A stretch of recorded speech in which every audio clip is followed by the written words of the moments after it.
Olá pessoal, estamos aqui para mais uma das nossas atividades, encontro, nesse curso de formação em sistemas participativos de garantia. Está sendo um imenso prazer para mim estar tendo essa oportunidade de conversar com vocês, de compartilhar um pouco dos conhecimentos que por força das circunstâncias e do meu trabalho eu acabei acumulando nesse assunto ao longo de já 28, 29, acho que podemos arredondar para 30 anos de trabalho com sistemas participativos de garantia. Comecei muito jovem, viu? Já explico isso para vocês.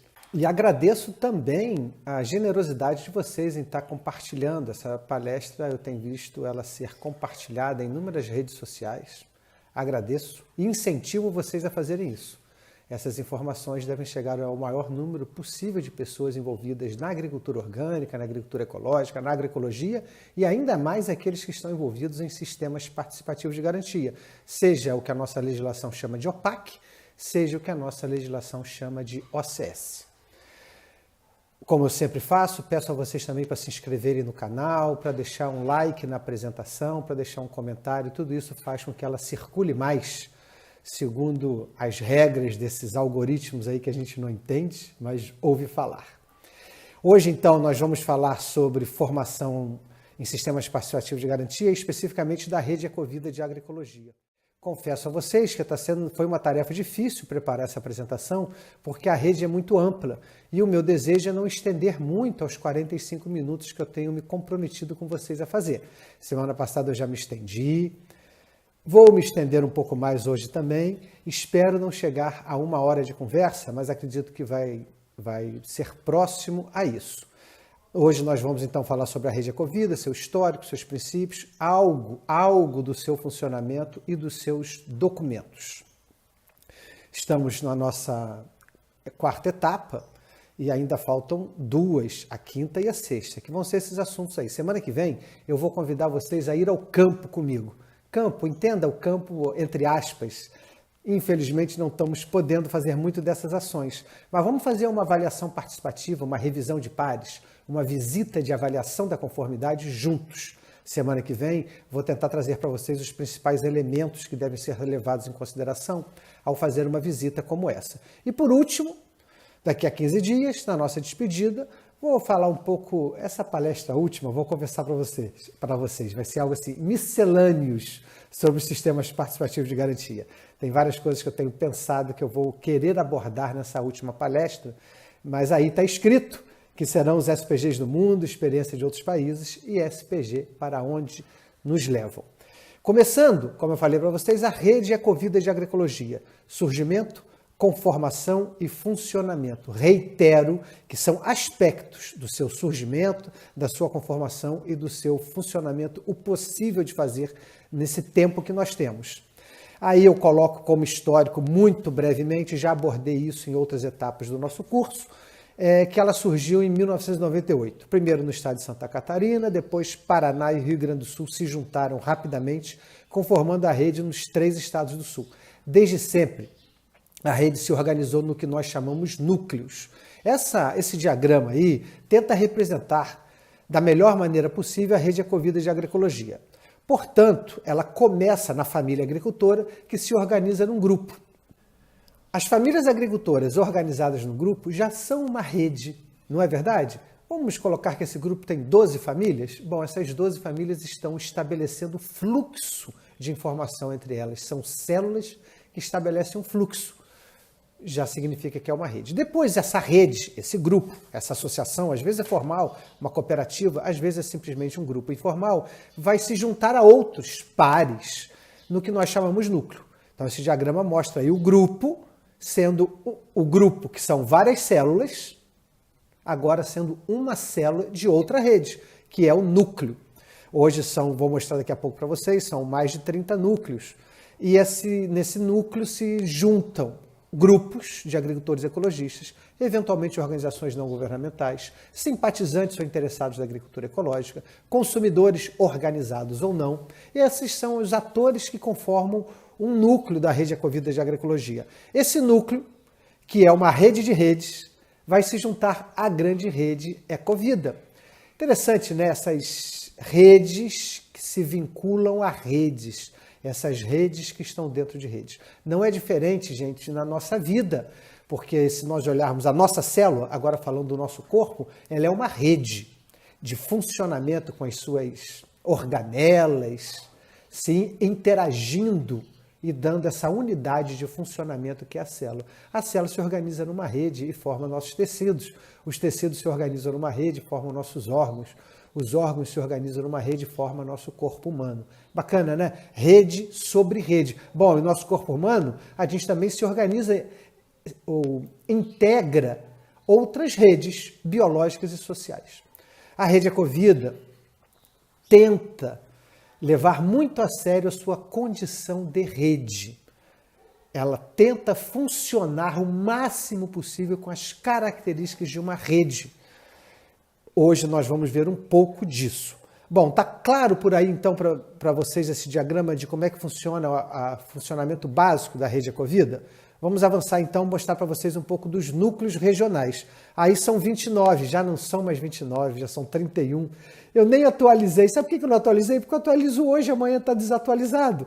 Mas por aí vocês têm uma ideia de como é que a rede está esparramada, está espalhada nos 3 estados do sul, com distâncias bastante consideráveis. A área dos 3 estados do sul são 600 e poucos mil quilômetros quadrados. Mais ou menos a área equivalente da França, que é o maior país em extensão territorial da África, da Europa Ocidental.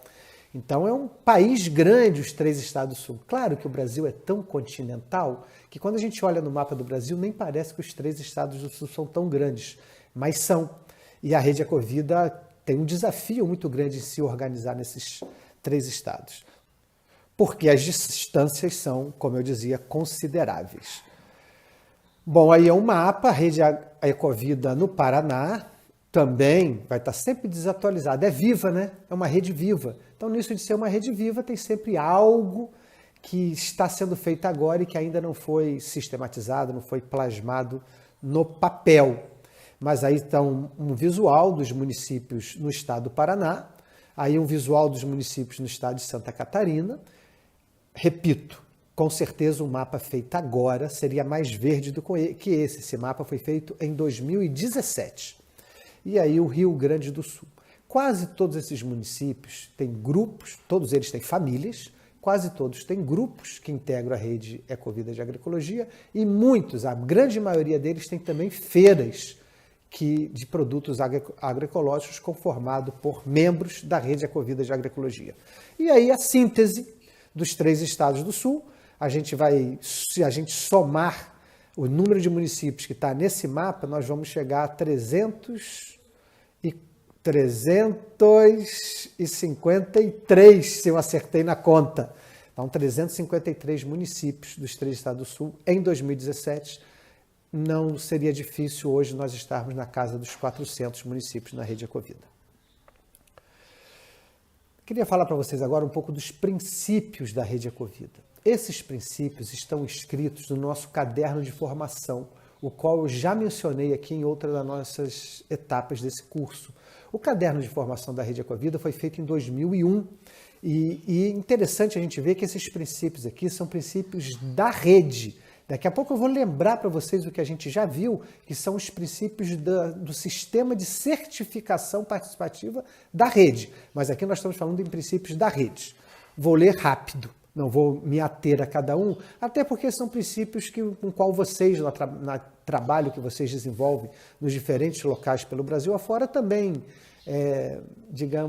têm esses princípios como referência, porque tem algo de universal nesses princípios. Ter agroecologia universal para a nossa turma, né? Para o nosso grupo, para a nossa tribo. Infelizmente, não são universais como nós gostaríamos que fosse, chegando a uma parcela mais significativa da população. Ter a agroecologia como base para o desenvolvimento sustentável. Trabalhar com agricultores, agricultoras familiares e suas organizações. Trabalhar na construção do comércio justo e solidário. Redes curtas de comercialização, circuitos curtos de comercialização. Tem muito a ver com isso de construção do comércio justo e solidário. Garantir a qualidade através de um sistema participativo de garantia. Ou seja, aqui vocês veem claramente que o sistema participativo de garantia é um dos princípios da Rede Ecovida, ou um dos seus elementos que a conformam, e não é o único. Objetivos da rede: desenvolver e multiplicar as iniciativas agroecológicas, incentivar o trabalho associativo na produção e no consumo de produto ecológico, articular informações entre organizações e pessoas, aproximar de forma solidária agricultores e consumidores, ter uma marca-selo que expressa o processo, o compromisso e a qualidade do produto, e fomentar o intercâmbio, o resgate e a valorização do saber popular. Intercâmbio entre as famílias agricultoras, destas com os consumidores, intercâmbio entre os consumidores, intercâmbio entre os grupos de famílias agricultoras, intercâmbio entre os núcleos que compõem a Rede Ecovida. Passei rápido por esses objetivos, vou recordar que esses objetivos foram escritos em 2001. Então, pode ser que algo assim não dialogue com os nossos conhecimentos gerados nessas últimas 2 décadas. Eu citei um exemplo antes, a gente falou como princípio em comércio justo e solidário, e hoje talvez a gente falasse na construção de redes locais de comercialização, circuitos curtos. Esses conceitos também foram se desenvolvendo ao longo do tempo e, obviamente, a Ecovida não está parada em relação a esses conceitos. De qualquer forma, como eu já fiz em outras etapas da nossa atividade aqui de formação, eu tenho preferido me ater aos documentos da Rede Ecovida, tal e qual eles foram gerados. Esse aqui, gerado em 2001, naturalmente tem algo de desatualização. Olha esse quadro, gente, para vocês tentarem entender um pouco o que é a rede. A rede não é fácil de entender, é complicada. E vou dizer agora o que eu poderia falar em outro momento. Ou quem sabe eu repito em outro momento. A rede não é boa para ser copiada, eu não acho ela uma boa referência no sentido de querermos fazer igual. As características da Rede Ecovida se desenvolveram num contexto histórico, social, cultural bastante específico. Eu, como tenho a oportunidade de rodar pelo Brasil afora ou em outros países, ao redor desse tema, da agroecologia em geral, da agricultura orgânica e dos sistemas participativos de garantia, eu costumo dizer isso. A Rede Ecovida não é um bom exemplo. Ela é um ótimo exemplo, ela é linda, eu adoro a Rede Ecovida, mas ela não é um bom exemplo no sentido de não vamos pensar em copiar o seu desenho, o seu formato, a sua estrutura, porque ela é muito específica, como eu dizia, para determinado contexto histórico, social, cultural. A rede é complicada. Se você aí quer organizar um sistema participativo de garantia, uma rede no seu território, no seu estado, na sua região, pode ler, ouvir sobre a Rede Ecovida, olhar os seus documentos, mas construa algo adaptado ao seu contexto, porque a Rede Ecovida, ela é complicada. Olha aí, ó. Agricultoras, grupos, ONGs, comerciantes, cooperativas, consumidores, processadores, processadoras, consumidores, são alguns dos atores que conformam a rede. Esses grupos, agricultores, ONGs, vão conformar, aquele diagrama inicial já nos mostrava isso, os núcleos regionais. Cada núcleo regional vai ter a sua coordenação e a sua comissão de ética. Daqui a pouco eu vou falar um pouco mais das comissões de ética. Bom, aí nós temos plenária de núcleos. Nós temos, pessoal, plenária tanto do núcleo, um núcleo. Eu aqui, onde eu mais estou presente, é no núcleo Litoral Solidário, no litoral norte do Rio Grande do Sul. O núcleo Litoral Solidário, 6, 8 vezes por ano, faz uma plenária do seu núcleo. Mas também a Rede Ecovida tem uma instância que é a plenária de núcleos, que reúne todos os núcleos da Rede Ecovida. Então, aqui a nossa plenária do núcleo tem mais ou menos 150 famílias participando em cada plenária, 180, 200. No início, quando a gente fazia essas reuniões que ficaram grandes em algumas comunidades, o pessoal da comunidade passava e falava assim, quem morreu hoje? Porque era tanta gente reunida, tantos carros, motos, que só em velório se reúne tanta gente. Então a boa notícia é que não morreu ninguém, pelo contrário, estamos celebrando a vida no encontro do núcleo da Rede Ecovida. Bom, essas 150, 160, 180 famílias que estão numa plenária do núcleo Litoral Solidário Quando tem uma plenária de núcleos, de todos os núcleos dos 3 estados do Sul, são 3 ou 4 pessoas que vão representando esse coletivo todo. Tá bem? Para vocês entenderem um pouco da dinâmica da Rede Ecovida. Então, as plenárias de núcleos acontecem dentro do núcleo e a plenária entre os núcleos. E aí também está escrito que também acontecem as plenárias estaduais de núcleos. Ou seja, os núcleos se juntam nos diferentes estados 1 ou 2 vezes por ano. Inclusive, essas atividades têm seguido normalmente não é a palavra mais adequada, nesses períodos de necessário isolamento social que nós estamos vivendo. Bom, e temos, por último, aí embaixo nessa fotografia, o nosso encontro ampliado, que a gente organiza a cada 2, às vezes 3 anos. Já organizamos, não sei agora se foram 10 ou 11 encontros ampliados. O último foi em Anchieta, Oeste Catarinense, em novembro do ano passado, onde estavam 1.200 pessoas. O penúltimo estavam 2.000 pessoas. Então, só para vocês terem um horizonte de quantos representantes de famílias, às vezes famílias inteiras, se reúnem nesses encontros, com seminários, com oficinas autogestionárias, um ensinando ao outro, com baile de noite, com festa. É um encontro ampliado da Rede Ecovida, é um prazer enorme e nós gostamos muito de participar dele. Bom, avançando, eu quero mostrar esse outro esquema para vocês. Vê se vocês conseguem me acompanhar. Às vezes eu fico pensando em quem está vendo em celular essa apresentação não vai conseguir acompanhar algumas das transparências que eu coloco aqui. O que eu quero com essa transparência aqui? Eu quero migrar de assunto com vocês, do assunto Rede Ecovida para o assunto certificação na Rede Ecovida. Sacaram? Uma coisa é a Rede Ecovida, eu já falei isso. Outra coisa é a certificação na Rede Ecovida. O que está de verde aqui é a Rede Ecovida. O que está de vermelho é a certificação na Rede Ecovida. Então, olha aí, já falei para vocês, a rede tem seus GTs, tem seu encontro ampliado, tem suas plenárias, seu grupo, sua coordenação, suas reuniões, famílias, etc. Mas ela tem também, integra a rede, a Associação Ecovida de Certificação Participativa, que é quem tem que dar conta, a chamada OPAC. Associação Ecovida, vou falar de maneira precisa, semana passada eu falei nisso. A Associação Ecovida de Certificação Participativa, associação civil sem fins lucrativos, registrada devidamente, de acordo com as exigências do Código Civil. Ela pede ao Ministério da Agricultura para ser reconhecida como um organismo participativo de avaliação da conformidade. Pede ao Ministério da Agricultura para ser reconhecida como OPAC. No nosso caso, nós fomos reconhecidos como OPAC ainda em 2010. Bom, e a associação, como toda associação, tem sua forma de funcionamento.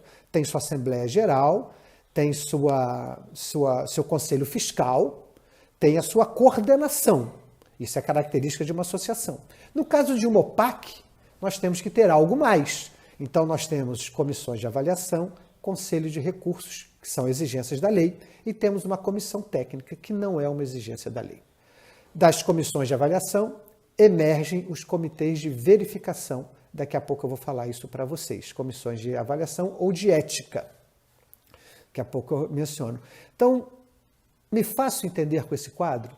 A rede grande, bonita, viva, integrativa e integradora, mas ela tem que dar conta de um assunto mais chato, que é a certificação. Para isso, por exigência da lei, nós tivemos que criar uma associação. Ou, na verdade, nós já tínhamos, no caso da Ecovida, a nossa associação existe desde o ano 2001, mas ela estava congelada e nós, então, reativamos ela por exigência da lei. E a associação tem suas características próprias de uma associação civil sem fins lucrativos e próprias de um organismo participativo de avaliação da conformidade. Migrando, então, de assunto da rede para o seu sistema de certificação, vamos olhar um pouco desses aspectos do desenho da rede para garantir a qualidade orgânica da produção dos seus membros. Princípios do SPG da Rede Ecovida. Não vou repetir isso. Isso foi bem trabalhado na nossa segunda palestra, na primeira parte na primeira parte da segunda etapa, não foi? Também na segunda parte da segunda etapa, quando nós trabalhamos a Carta de Princípios do Fórum Brasileiro de SPGs e OCS. Mas aí estão os princípios da SPG da Rede Ecovida. Antes eu comentei os princípios da Rede Ecovida. Confiança, descentralização, participação, olhar externo, organização de base, transparência, formação de rede adequada à agricultura familiar e é um processo pedagógico. Passando, porque nós já vimos isso, como ingressar na Rede Ecovida. Então, a família agricultora que quer ingressar na Rede Ecovida, quais são os passos? Ela deve participar de um grupo integrante da rede. E aqui vem um detalhe interessante. Uma nova família que quer se somar à Rede Ecovida, ela tem que fazer isso via grupo. Não existe outro caminho para ela fazer parte da Rede Ecovida. Esse fazer parte via grupo tem um detalhe que vai se repetir em outras instâncias da rede. Essa família que quer entrar na rede via um grupo, ela tem que ser indicada por outra família do grupo. Eu vou falar isso outras vezes, porque esse processo é muito importante para nós na Rede Ecovida. Uma família quer entrar, uma outra família tem que indicá-la. Nos documentos da rede está usado, eu também vou usar esse termo na apresentação, está usado o termo apadrinhamento.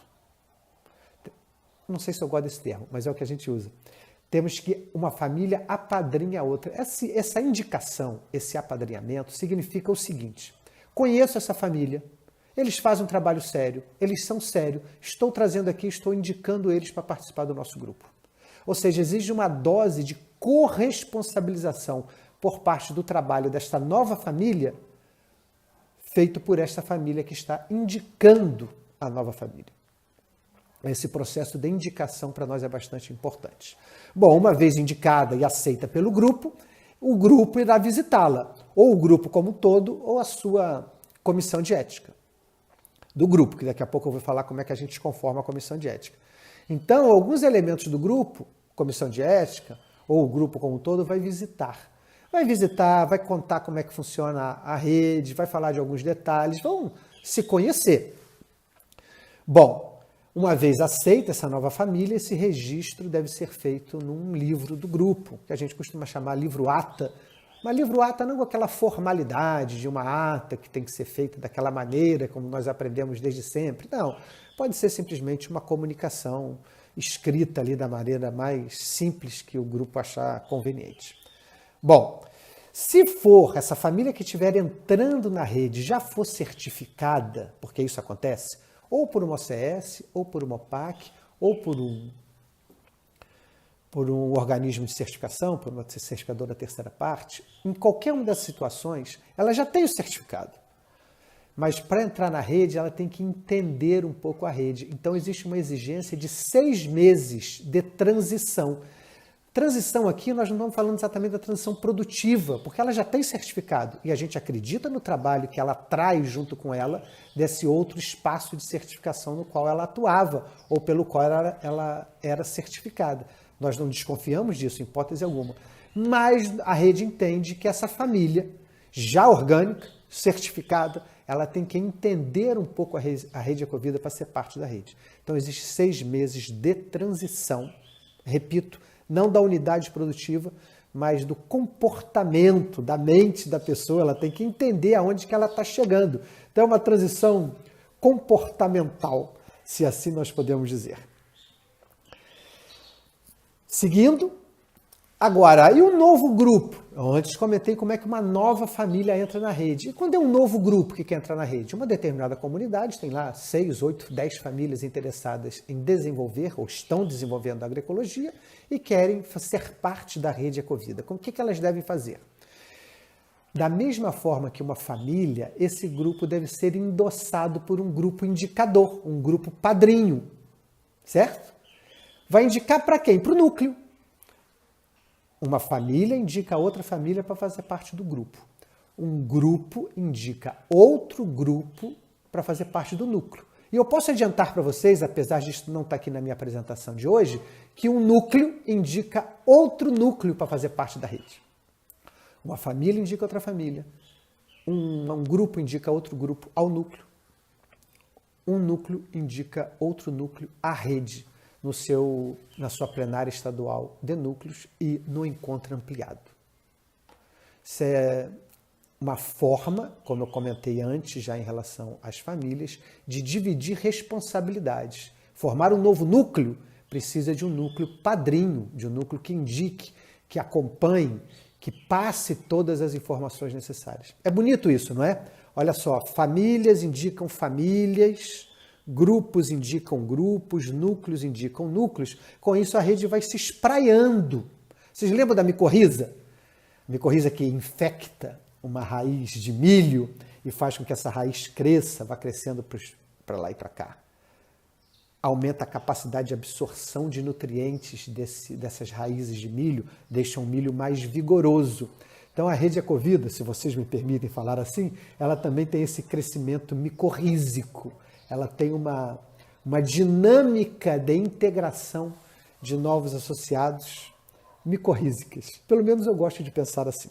Aqui está que a proposta de criação do novo grupo vai ser na reunião do núcleo regional, né, na plenária do núcleo.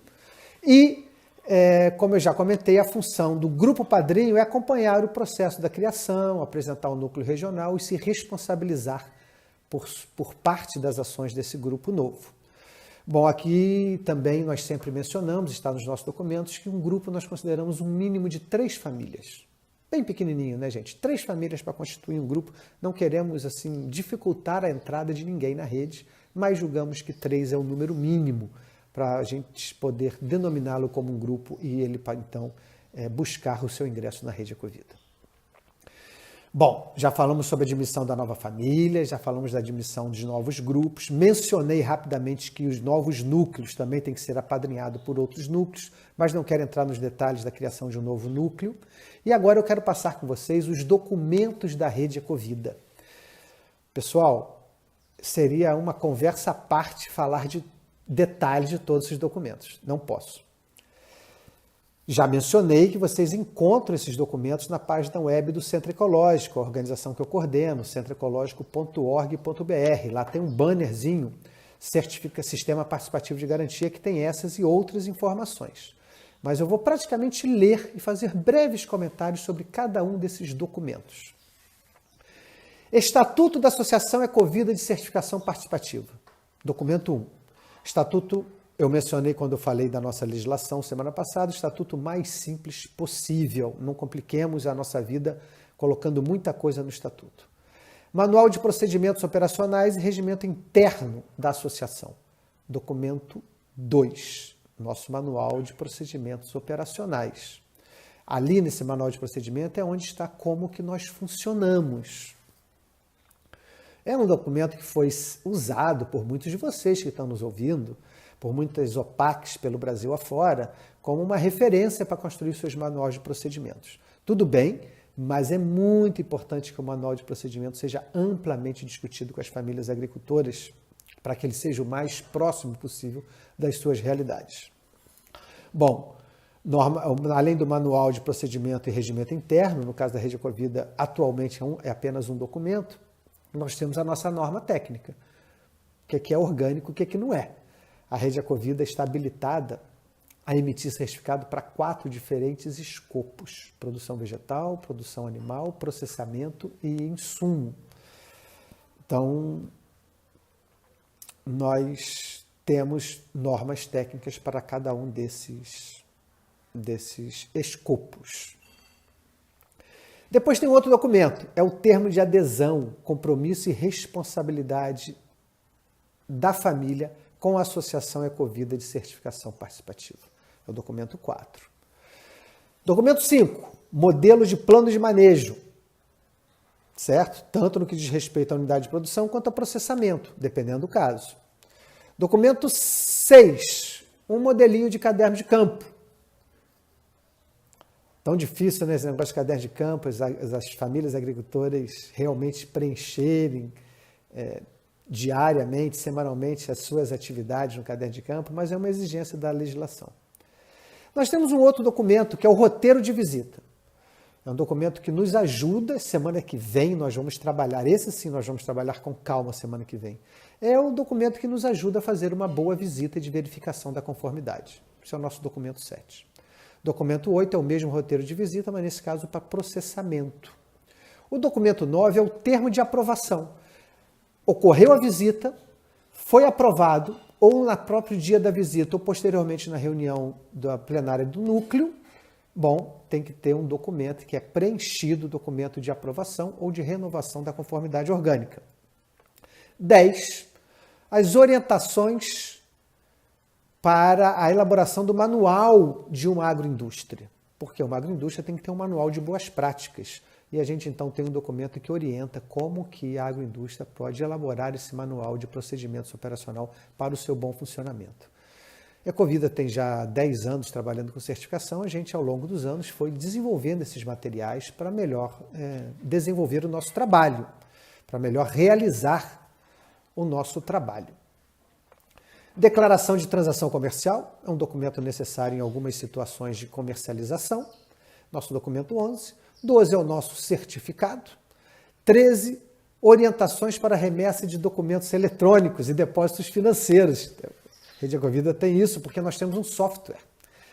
A Rede Ecovida opera com software. Essa transação de papéis, de grupos para núcleos, principalmente dos núcleos para nosso OPAC, o OPAC é apenas um escritório, precisa ser feito por vias eletrônicas dentro do nosso software. Então nós temos um documento que orienta como isso deve ser feito. E os depósitos também, porque são depósitos que a gente recebe dos diferentes núcleos, a OPAC recebe dos diferentes núcleos, tem que ter uma forma, um critério para que esses depósitos cheguem de maneira claramente identificável. Vocês estão vendo o que eu falei antes? Que a Ecovida é complicada, não é uma referência. É uma referência, mas não pode ser um exemplo. Porque não podemos seguir. É uma referência, mas não podemos seguir o seu exemplo. Porque muitas das coisas que ela desenvolveu ao longo do tempo é específico para a sua realidade. Por último, o atestado de conformidade orgânica para sementes e mudas e o modelo de lista de presença a ser utilizado pela Rede Ecovida. Podemos usar outro? Podemos, mas o melhor é usar esse modelo para padronizar um pouco os nossos documentos. Tá bem, pessoal? Fui rápido passando todos os documentos da rede, mas era essa a intenção. Era só dar conhecimento a vocês. Nós temos mais coisas legais para vir aqui nessa apresentação ainda. Então, os documentos eu resolvi só dar uma passada por eles para vocês terem uma ideia do que nós estamos falando, o que nós desenvolvemos ao longo desses quase 20 anos de atuação. Quase 20 não, mais de 20 anos de atuação, 10 anos como OPAC. Agora eu quero contar para vocês um pouco sobre o fluxo do que aqui eu estou chamando cuidadores da Rede Ecovida, suas comissões e comitês de ética.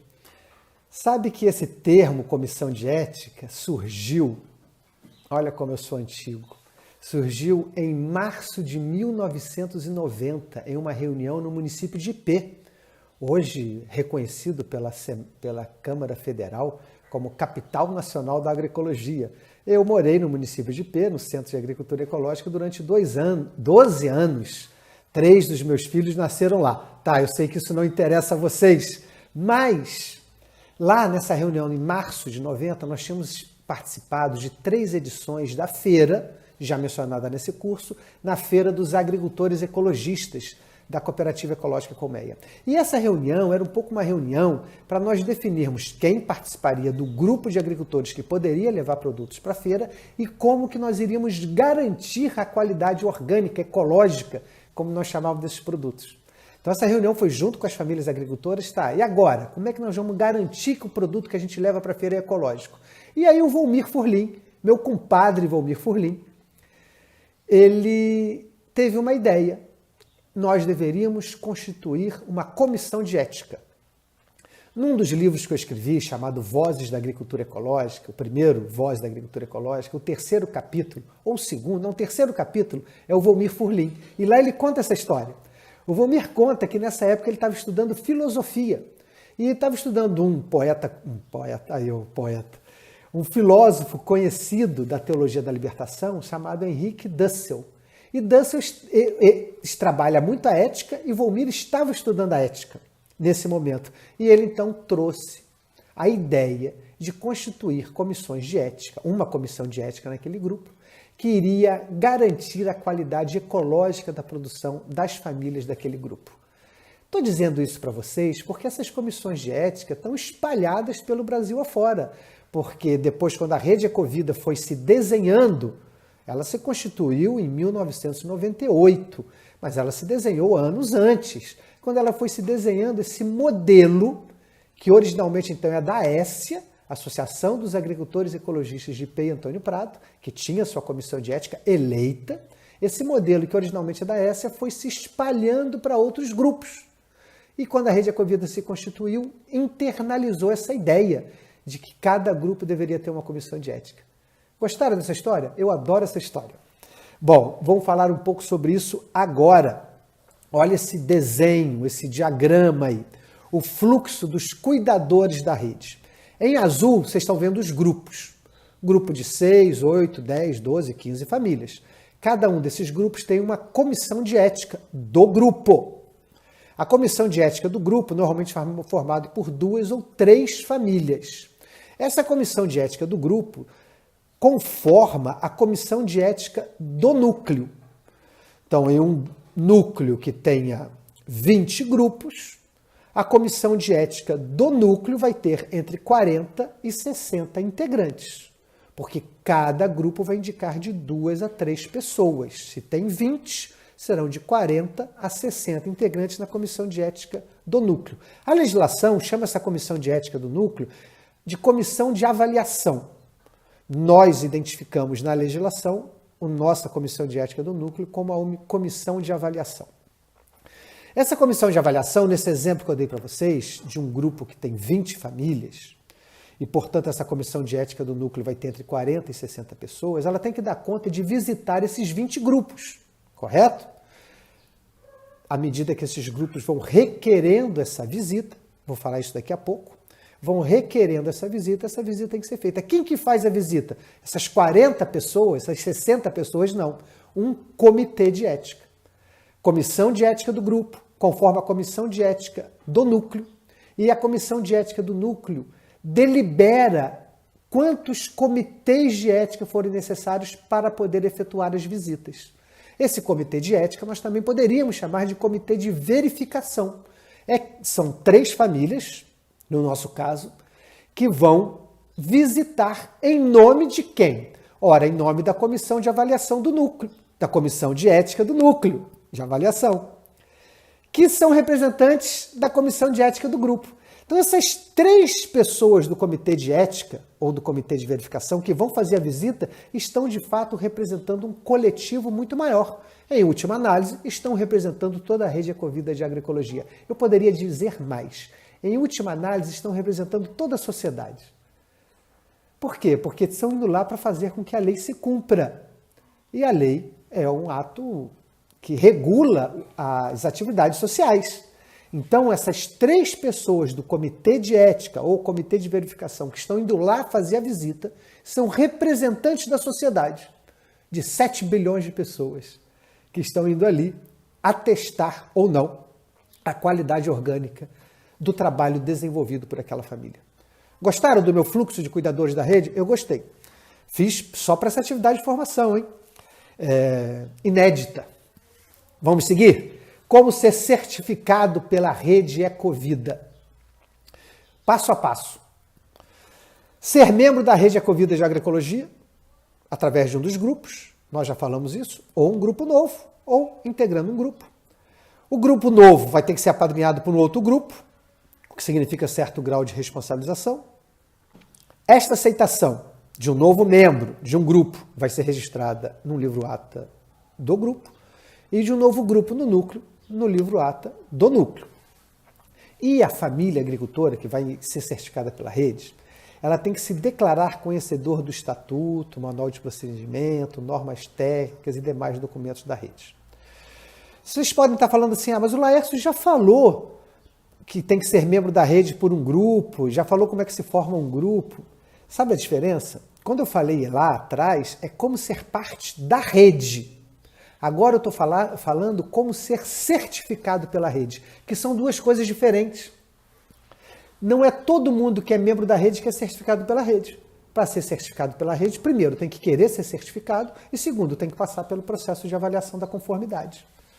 Correto? Tem membros da rede que não são certificados pela rede, porque assim não precisam, assim não necessitam, assim não optaram. Então agora nós estamos falando de como ser certificado, ser membro, participar de um grupo, se declarar conhecedor das regras. Isso vai estar escrito no termo de adesão, compromisso e responsabilidade, um dos documentos que eu tinha mostrado antes para vocês. Então, a família agricultora assina, conheço as regras, me comprometo a cumpri-las. Bom, tem que possuir um plano de manejo. Esse plano de manejo vai ser referendado pelo seu grupo e, posteriormente, na hora da visita, pelo comitê de ética do núcleo. Aquele comitê de verificação, lembra?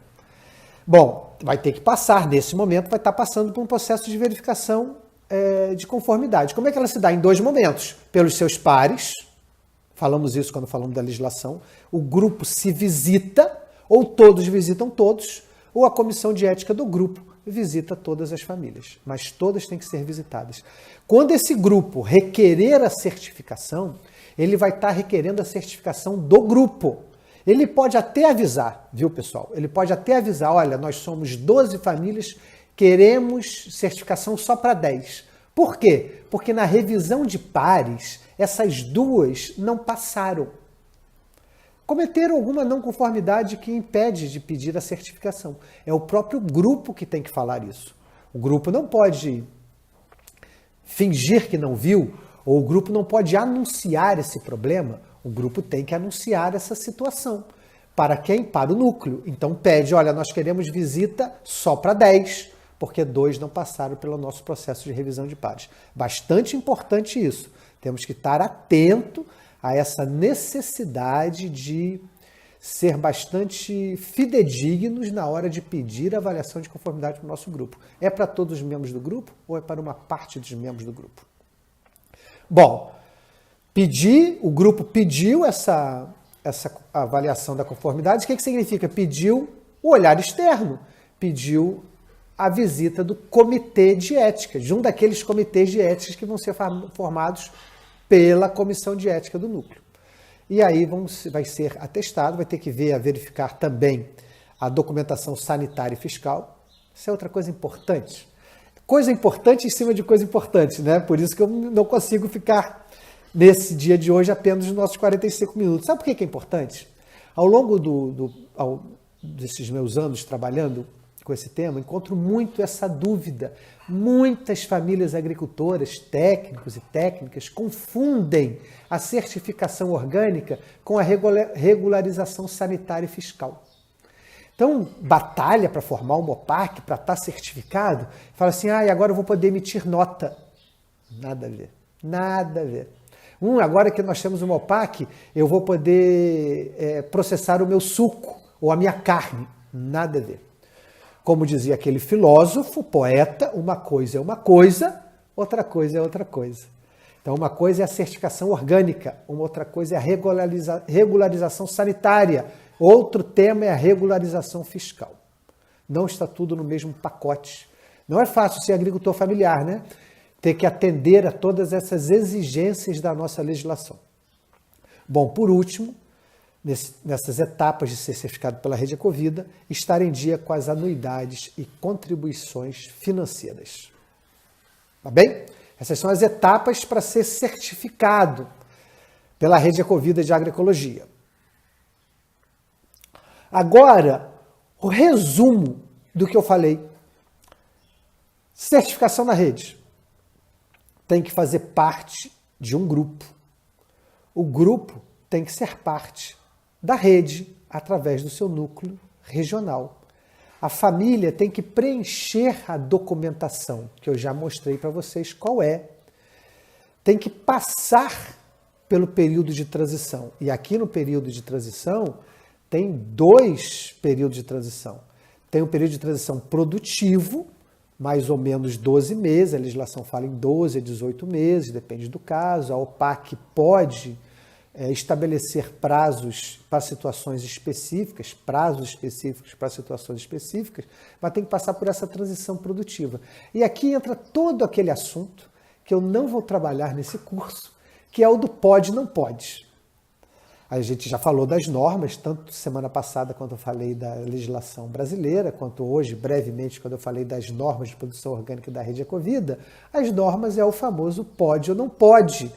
Gera tanta dúvida, tanta pergunta, com razão. Inclusive é bom, já que eu não falei nisso ainda no curso, mencionar para vocês que nós estamos passando um momento muito delicado em relação a esse pode, não pode. Por quê? Porque a produção orgânica tem crescido o interesse das empresas em vender produtos que possam ser comercializados na agricultura orgânica. E tem crescido também a picaretagem. Vários vendedores por esse Brasil afora, indo na casa das famílias agricultoras ou nas agropecuárias, produtos sendo comercializados como se fossem permitidos para a agricultura orgânica e não são. Esse é um problemaço. Sabe por quê? Se um vendedor for na casa de um agricultor, de uma agricultora, e falar, olha, esse produto pode ser usado na agricultura orgânica, a tendência é essa família aceitar essa informação. Só que esse vendedor nem sempre está sendo correto. Muitas vezes ele quer apenas vender, sobrevive da sua comissão de vendas, ele está apenas querendo vender. Então ele fala que o produto é permitido para a agricultura orgânica, quando de fato não é. E esse agricultor, essa família, com a maior boa vontade, porque recebeu uma informação, usa esse produto. E não é um produto permitido pela agricultura orgânica. Esse é sério, porque o agricultor não usou de má fé. Mas o resultado é o mesmo. O resultado é que ele vai perder a sua certificação.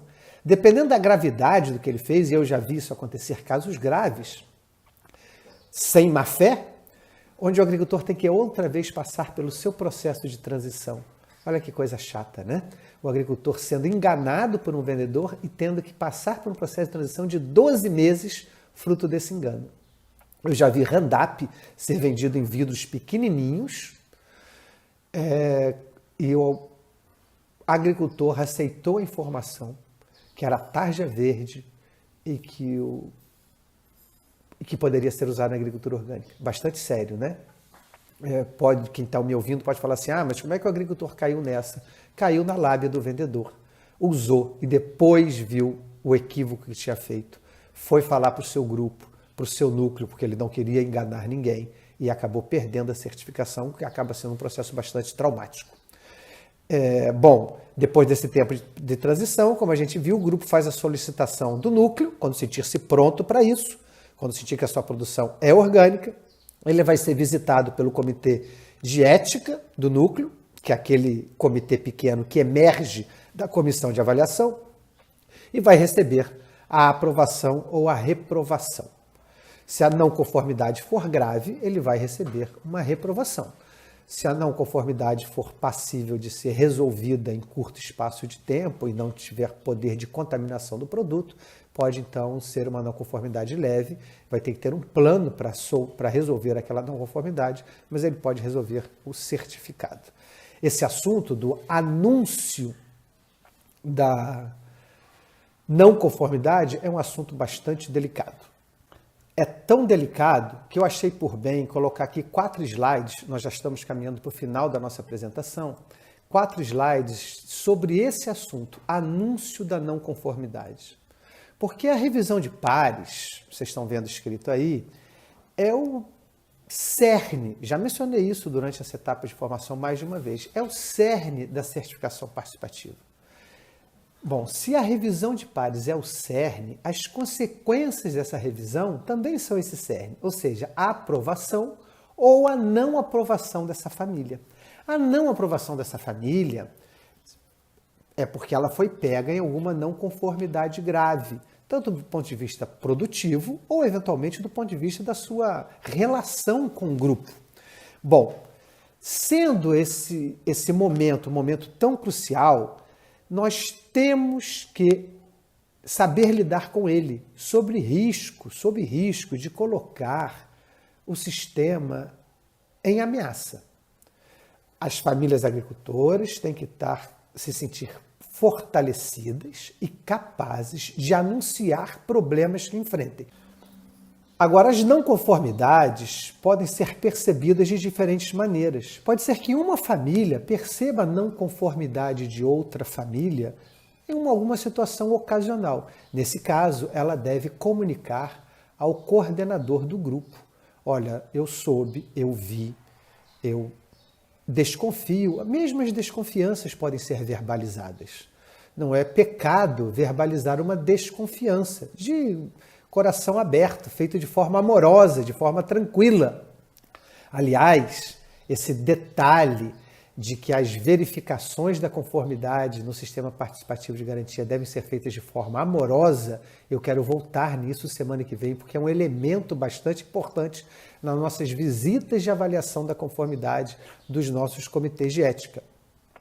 Então, se essa não conformidade foi percebida, repito, por um vizinho, por um membro do grupo, ele deve levar esse assunto ao coordenador do grupo. A expectativa é que o grupo seja capaz de resolver esse problema.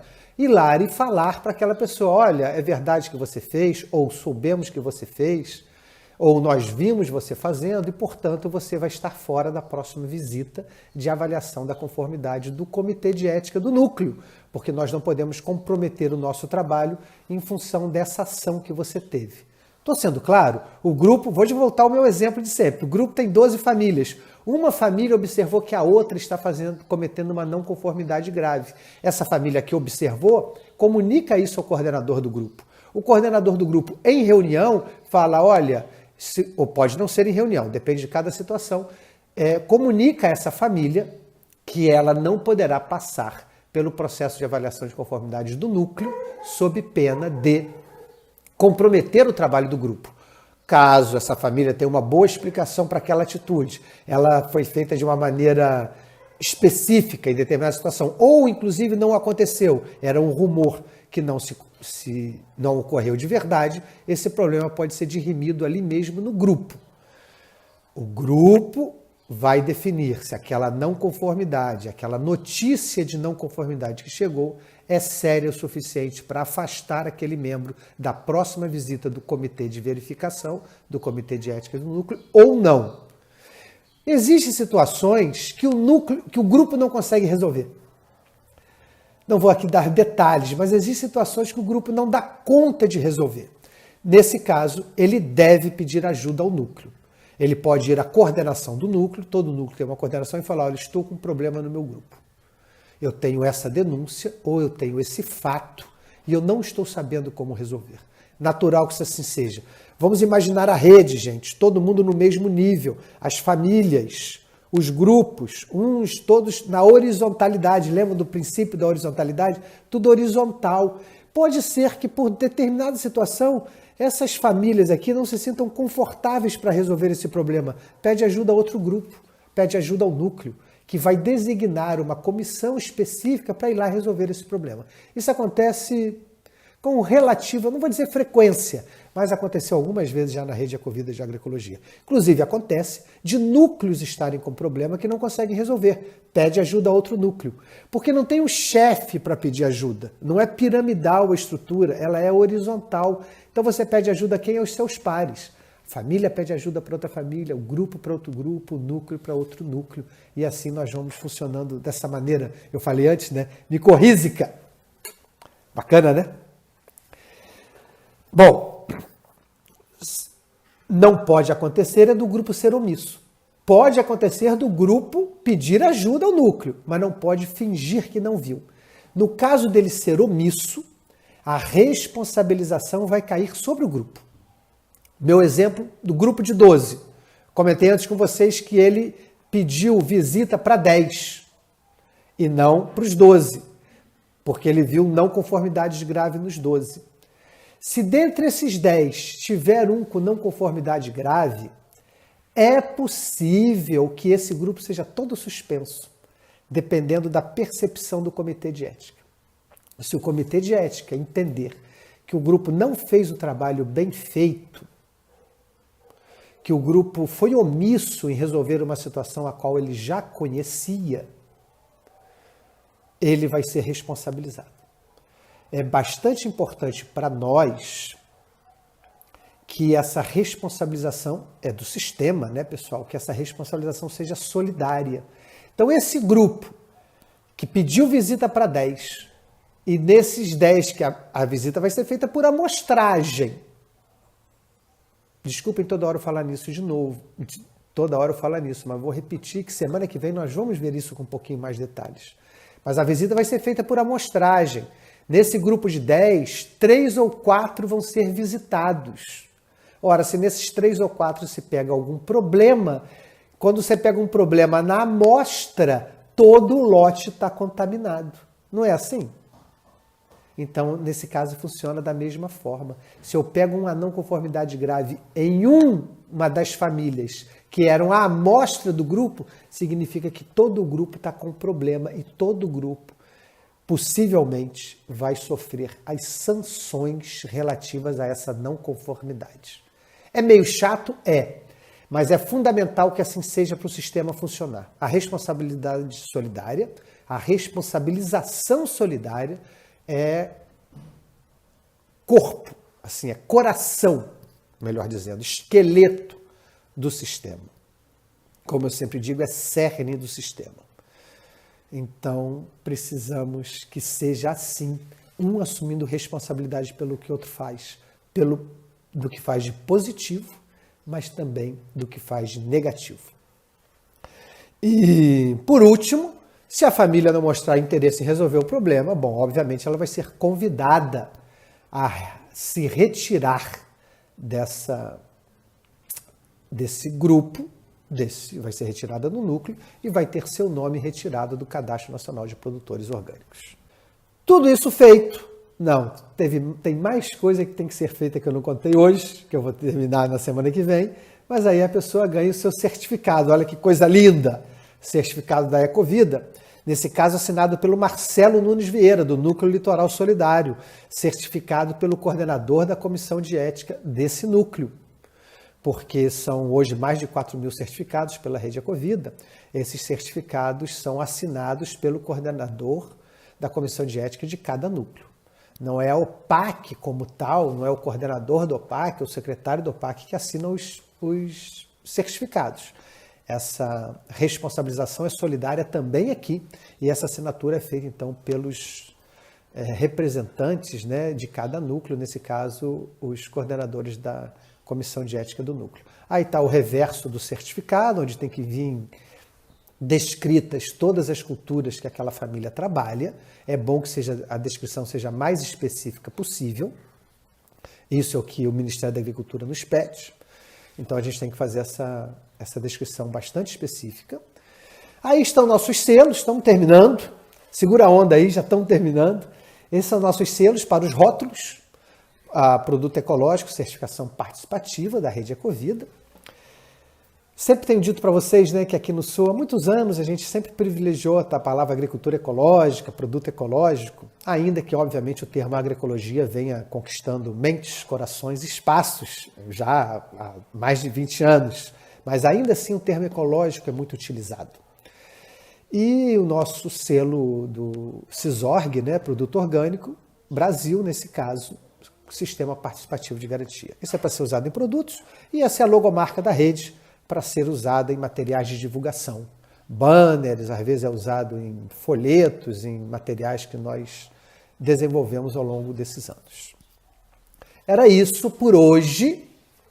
Espero que vocês tenham ficado felizes, mesmo eu tendo passado do horário. Semana que vem a gente vai meio que dar continuidade ao de hoje, mas como eu tenho falado, né, nós vamos a campo fazer uma avaliação participativa da conformidade, uma visita de verificação. Estou aí aberto aos comentários de vocês sobre esse curso de formação e também sobre novas possibilidades. Está terminando esse. O que nós podemos inventar? Quais são as nossas demandas de informação para o próximo momento? E, claro, se tiver ao meu alcance, a gente pode desenvolver novas atividades de formação. Estou gostando da brincadeira. Estou gostando de encontrar vocês aqui toda quinta-feira à tarde. Meu muito obrigado. Como eu sempre termino falando, não deixem de se inscrever no canal, não deixem de dar o seu like na apresentação, compartilhe essa apresentação com quem você acha que pode ser do interesse dela.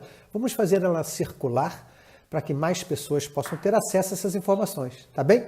Beijo para vocês, até semana que vem.